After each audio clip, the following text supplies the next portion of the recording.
მოგესალმებით. ვაჟა-ფშაველას სახელობის დრამატულ თეატრში მუსიკის საერთაშორისო ფესტივალი გაიხსნა. ფესტივალის ფარგლებში კლასიკური მუსიკის 5 კონცერტი გაიმართება. შესრულდება ქართული საგუნდო და კლასიკური მუსიკა. ფესტივალი კულტურისა და ძეგლთა დაცვის მინისტრმა გახსნა. ღონისძიებას უშიშროების საბჭოს მდივანი და საქართველოში აკრედიტებული დიპლომატიური კორპუსის წარმომადგენლები დაესწრნენ.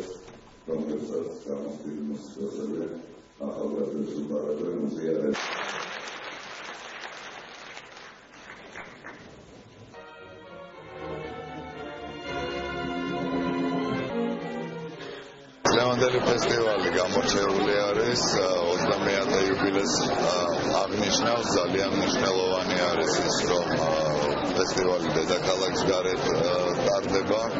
ეს დეცენტრალიზაციის ძალიან კარგი მაგალითია და მე დარწმუნებული ვარ, რომ არა მხოლოდ ამ რეგიონში, არამედ ზოგადად რეგიონებში ხელშეუწყობს კულტურული ცხოვრების გააქტიურებას. მე უკვე მეორე დავპატიჟე დიპლომატიური კორპუსი ამ ფესტივალზე.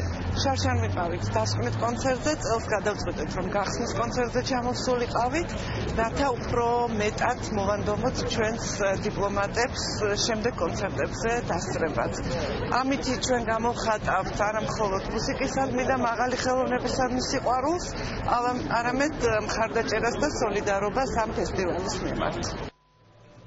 ფესტივალის საზეიმო გახსნაზე იმყოფებოდა პრეზიდენტი. მოგვიანებით კი გიორგი მარგველაშვილმა შატომერეში გადაინაცვლა, სადაც მიღება გაიმართა. ღონისძიების მსვლელობისას საქართველოს პრეზიდენტს სიმბოლური საჩუქარი სპეციალურად ჩამოსხმული ღვინო გადასცეს. ქვეყნის პირველი პირი კლასიკური მუსიკის საღამოს პირველ ლედისთან ერთად მაკა ჩიჩუასთან და ქალიშვილ ანა მარგველაშვილთან ერთად დაესწრო.